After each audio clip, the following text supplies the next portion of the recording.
Dr. Carrie Hepburn here from Compass PD. Today, it's just going to be me. I'm really excited to join you on this spring-like day in the Midwest. The sun's shining and the birds are singing like crazy. This week alone, we've navigated temperature swings of 50 degrees in a single day. Like literally, during the day, it was 80 degrees and it was 30 by that night. I'm like thinking we're going through some major mood swings with the weather right now. It's actually perfect because today I'm going to talk with you about forming teams. Forming teams can definitely have its ups and its downs. Mostly ups, not as many downs, but all of this is necessary in the work that we do as leaders. Today I'm going to share information regarding the stages of team development. I am using research that started back in the mid 1960s from Bruce Tuckman. He shares with us the 5 phases teams go through as they develop and grow together. I really think this information is valuable right now because some of you are forming curriculum writing teams, and others are forming teams to execute goals, maybe determined by your strategic plan. Some of you may be seeing changes in your staff this year still and next. There's going to be things like new department teams, administrative teams, and our PLCs, our professional learning community teams. So, this is going to be a podcast that you can refer to again and again. If nothing else, as a reminder that what you're seeing with your teams is normal. And as a leader, you need to be prepared to help the teams move through the less productive phase to a more productive phase. So, this is going to be the kind of episode that you're really going to want to take notes on and share with a colleague. Let's get started. So, Bruce Tuckman formed the stages of team development. They are 5 phases. And that first phase of team development is the forming phase. In the forming phase, team members are usually full of excitement. Like they appreciate being chosen to be included in the special learning or a new position or being part of just like this exclusive team. Most members have positive expectations, but they might be a little anxious about how they'll fit in and if they're going to be able to measure up. I want you to take just a minute to think about a time that you've been invited to be part of a team. Recently, my neighbor asked me to join our town council, and I felt so honored, yet completely unprepared. You're going to notice in this forming phase that your team members are going to have lots of questions. That's always the hardest part for me as a leader. I'm a big picture person, and oftentimes the questions feel like they're what if this happens, or like the details of things that I feel like we can address as needed when we arrive at them. Sometimes they feel like, okay, that's probably not going to happen. Like, why is this bothering you so much? But what I've learned is that lots of questions reflect the members' excitement and their anxiety. I have to go slow and answer and take the time through these questions so that I can help them move through some of these concerns quickly. So, my job as the leader right now in this forming phase is to create opportunities to define clear structures, goals, the direction, and the roles of the team so the members can build trust with me and amongst one another. So, you want to spend a lot of your energy defining the team in this forming phase. You want to define the team by helping them know who are we and why is this work important? If you've done any work with me, you know that I'm a really big proponent of the Noster model, the change second order change model. So a lot of this time when I'm forming a team, I talk about the why and the vision of the work. Now, moving from the phase one, the forming phase, into the phase two, which is the storming phase. Not going to lie, this phase is difficult, but it is necessary. It's oftentimes the phase that we detest because it's especially hard. It's important to keep in mind that this is a natural part of the progression. And if you as a leader can help team members move through it and not stay stuck in the storming phase. The storming phase is exactly what it sounds like a lot of emotions. During the storming phase, team members realize they can't live up to all of the early expectations and excitement. So you're going to notice a shift in the team focus on the task at hand to a focus on feelings of frustration and anger.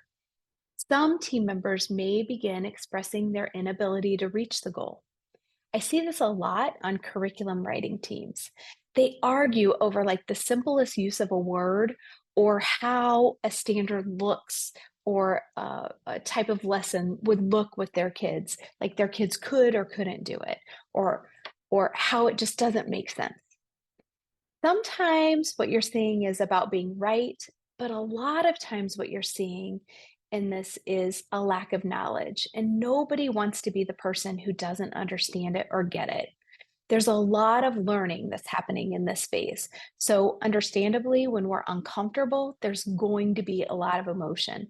During this phase, people are going to be less polite to one another, sometimes downright mean. So you're going to notice disagreements and frustrations about goals, expectations, and the roles people play. The frustration will be directed oftentimes toward one another. So, first of all, as a leader, you have to address any unsafe situations. You know, you cannot tolerate or handle when people are mean to each other. Now, I am a fan of doing things in private um, as much as possible. So, and letting people then like address the situation privately and then let them handle it as adults and professionals. Being the leader, it requires us to be vulnerable and model being vulnerable so our team can be vulnerable. Modeling during this phase, being vulnerable, like asking lots of questions because you don't know the answer or you don't understand it, is important. Be quick to apologize when you mess up so that people can see that you are going to mess up and you know they're going to mess up, but we're going to apologize when we overreact and move on. And be sure not to engage in any negative conversations outside of the team. I think of, and some people may or may not like this, I think of like the mafia movies that they say what happens in the family stays in the family. I think as a leader, it's really important for you to protect your team and try to keep these things within the team. Don't let it get out and be like talked about outside of that. We're going to take care of it in our team so that we can create that safe space. A couple things that will be helpful for you when you're thinking about this storming phase is take a break. Once I had a curriculum writing team that was working on a curriculum writing project an entire year.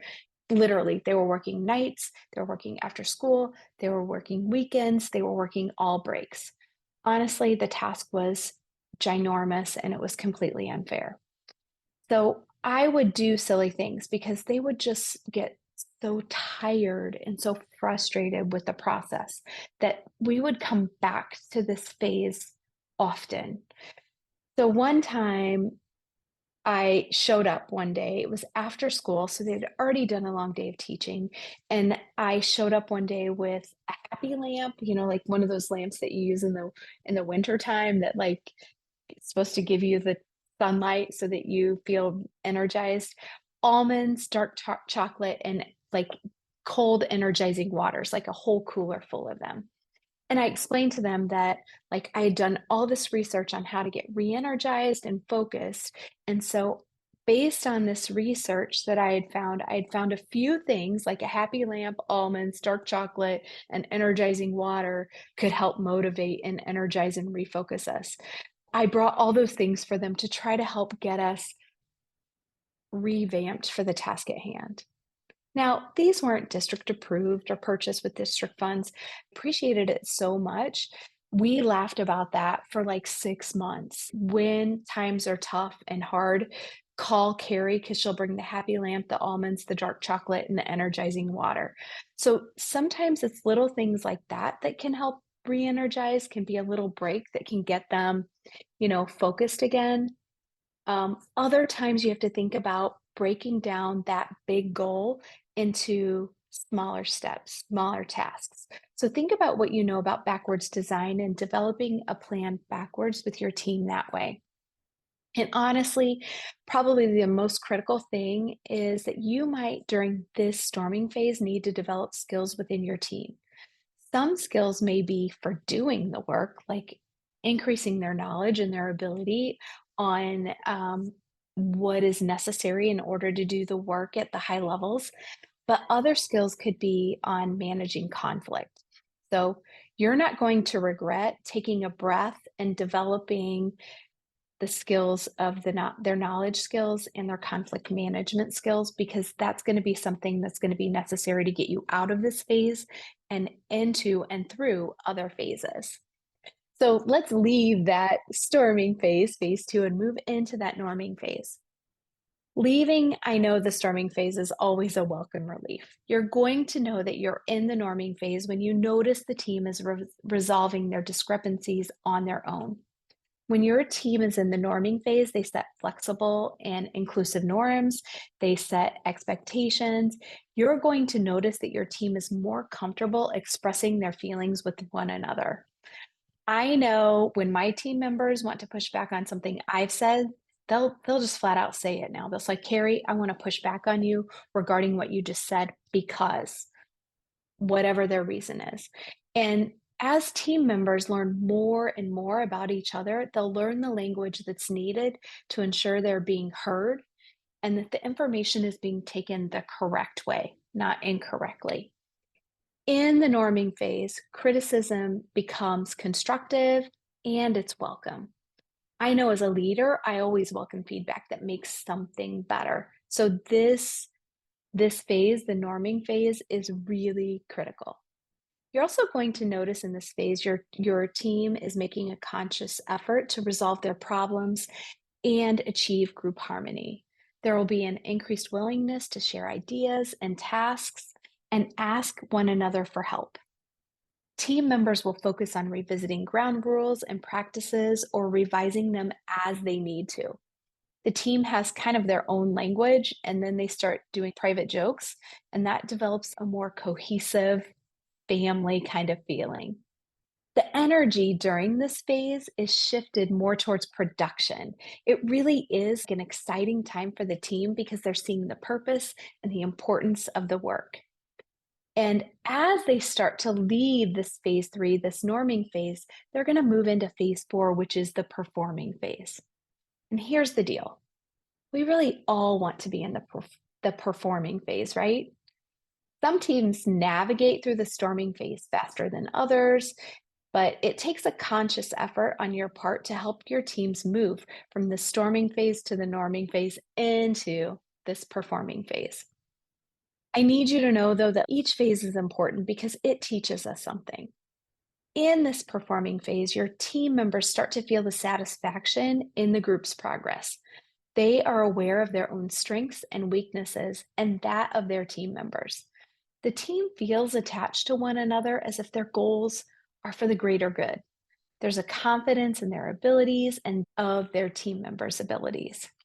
You will notice more of a can-do attitude. The team members jump in willingly and assist one another. Their roles become more fluid based on their strengths and weaknesses, and the team just really appreciates each other and the gifts and talents that they bring to the organization as a whole. Your role is to celebrate what's happening and what you're seeing. Continue developing your team as needed, but highlight the good and use those challenges that you come upon as opportunities to grow the team. It's really important for you to know that you still have to develop the team as changes come to the group with people coming and going. Sometimes changes of people coming and going can push a team to an earlier phase within this stages of team development. Some will stay in the performing phase, and then others might cycle back based on different situations, but you're able to push them through quicker because you know your team better. The final phase is phase five, which is the termination or ending phase. Some teams come to an end, not always, but many, like our curriculum writing teams, our strategic goal teams. maybe PLC change teams, your leadership teams. There's all kinds of changes in teams. There's oftentimes a sense of sadness or loss during this time because the team senses the change in the relationship coming. I know I worked in the curriculum department, and when I worked there, my colleagues were some of the smartest people I've ever known. Like they literally lived, breathed curriculum, instruction, professional development, and assessment. And we had the most amazing leader in Dr. Chris Greiner. He joins our podcast from time to time. When he put in his resignation because he got an assistant superintendent job at another district, our team literally cried.